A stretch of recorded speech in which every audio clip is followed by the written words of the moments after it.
Hey there, I'm Di and welcome. Today I am doing a video that I've been wanting to do for a few months now. I've had some pretty full-on videos and recording and I just need to slow down a little bit. And the best way I find to do that is with Create This Book. Truth be told, I've actually already made a start on it. In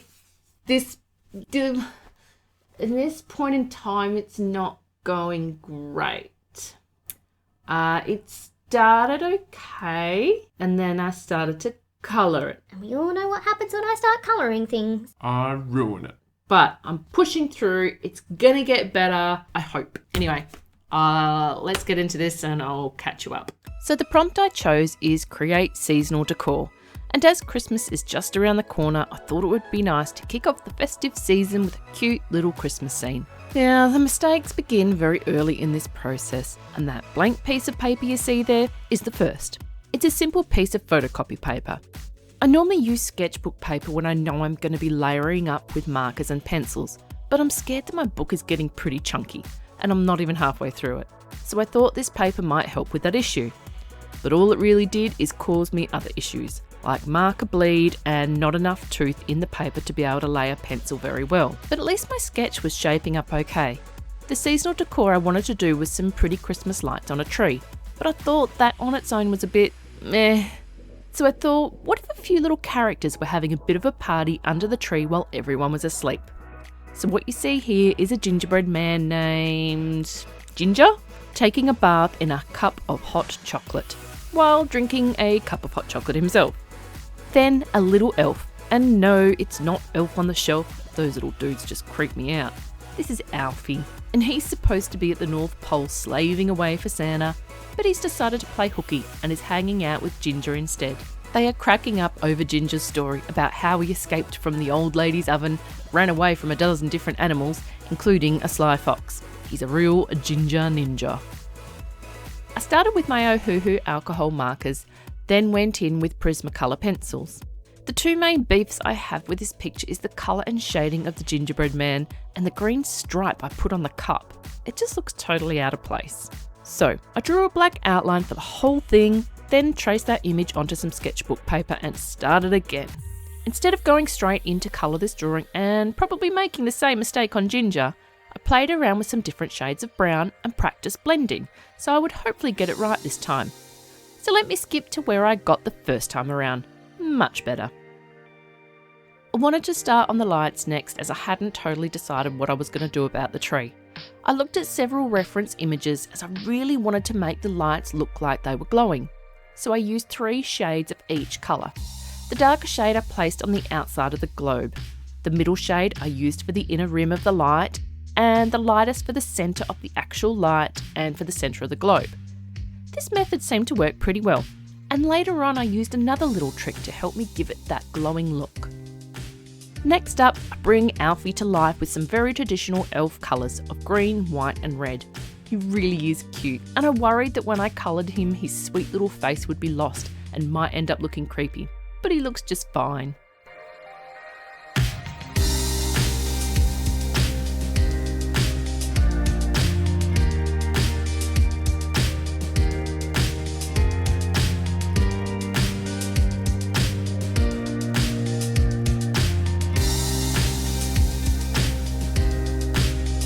For the tree, I went in with a light green, but don't get too used to it as I have to change it when I mess up later. I'm also really annoyed because the colour of the bulbs are supposed to be in a pattern, but somewhere along the way, I messed that up too.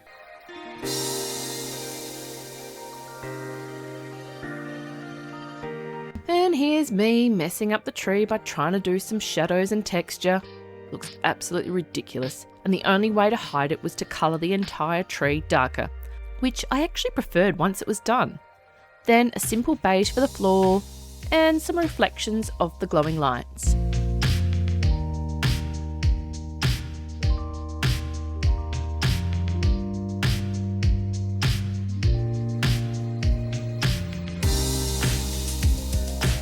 Now, for that extra glow on the bulbs, I outlined them using chalk pastels, then used a blending stump to drag the colour out, and it does give them a nice soft glow.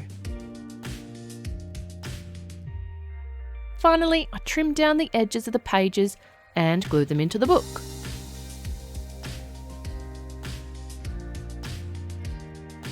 Pretty happy with the final result. Ginger and Alfie are pretty darn cute and make me smile. It's not the most refined finish, but at least the process has confirmed I really need to invest in some decent quality paper so I don't need to work so hard with the cheap sketchbook paper I've been using. I'll put it on my list for Santa. The next prompt I want to tackle is create imitation, recreate a famous piece of artwork. I already know what I want to do for this prompt as my husband sent me a picture a few weeks ago of an artwork by Salvador Dali, and I think it's called the Melting Watch, also known as Soft Watch at the Moment of First Explosion. I don't know anything about this piece or the artist except that it looks cool and makes me want to keep looking at it again and again. Instead of trying to recreate this exactly, because we all know that is not going to happen in any shape or form, I want to totally recreate it with a completely different object to the watch and do it in a different style. With that in mind, I've decided to trace an outline of the focal points so that it will still be recognisable as the Melting Watch. I hope. I've used my old Crayola light-up tracing pad to give me the outline.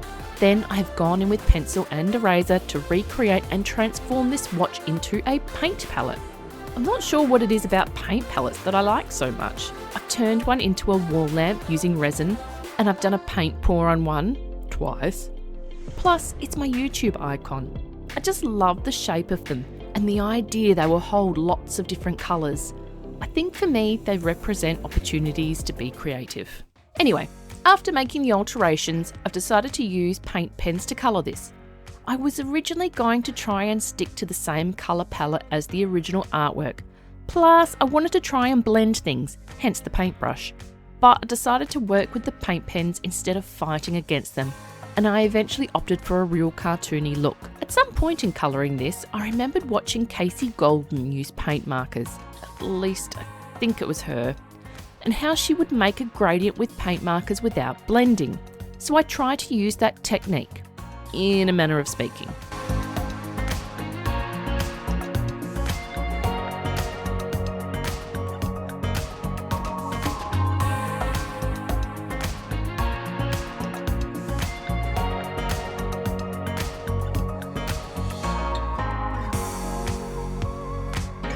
I coloured the box table thing in a dark brown as I knew I wanted light colours for the palette and paints.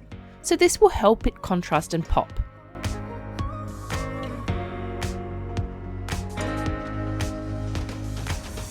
I'm using my extra pastel fine tip acrylic markers from Niutop, and I'm really unhappy with these markers. I did a paint pen review some months ago, I'll link it below, and in that video when I was using them for the first time I thought they were not bad. But now, after they've been sitting for a while with no use, a lot of the colours have dried up and they are not easy to get going again. They are making it really frustrating. They are a hard plastic nib, so any marker with this style of nib, I would steer clear of if I was you. After getting the lightest colour down, I go back in with some darker versions to create some depth. Very roughly I might add, as I'm starting to rush. And yep, those markers were so bad I just started pumping out the paint and painting it in with a brush. I also colour this little moth. He was in the original artwork and I decided to keep him. Finally, I draw a nice dark outline to keep with the cartoony look and some white highlights.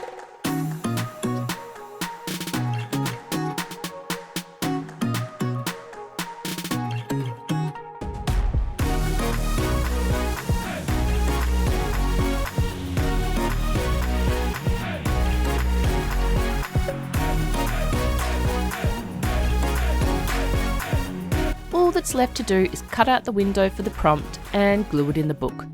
I also gave this a coat of matte Mod Podge as some of the paint was cracking, so using Mod Podge helped cover that up.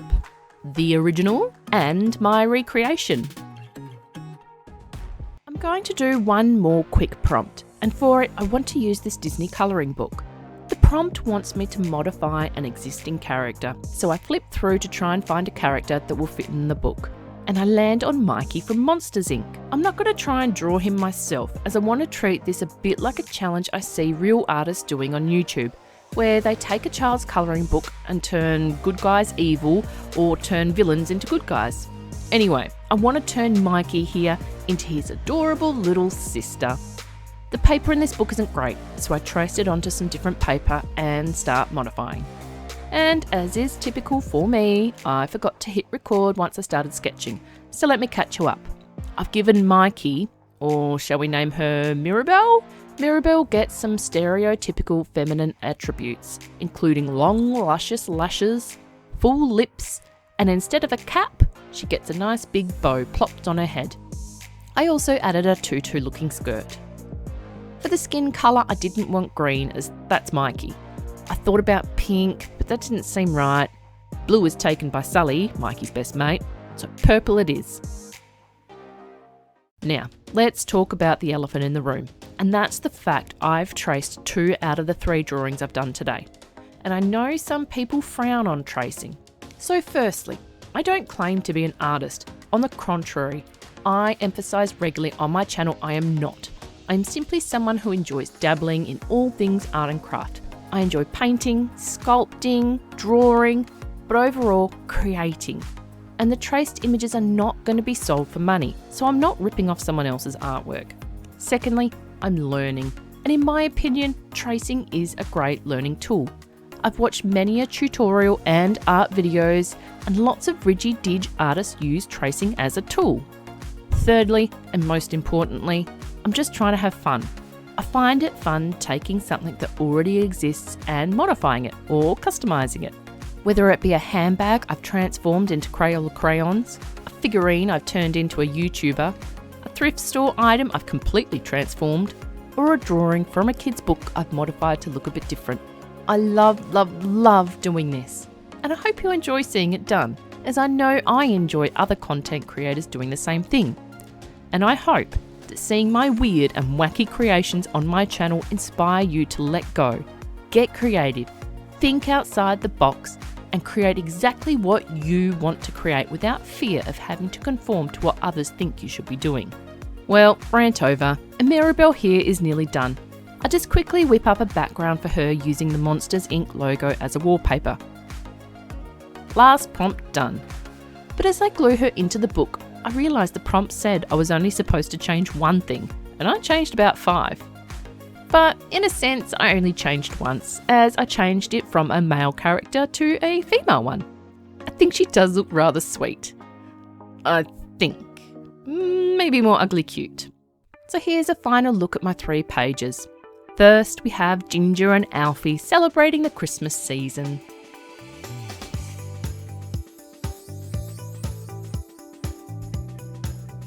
Next is my recreation of Melting Watch to Melting Paint Palette.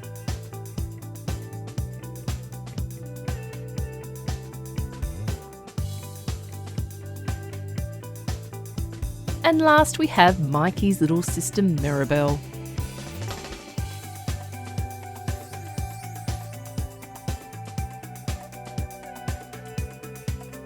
Well, that's all from me. Hope to see you next time.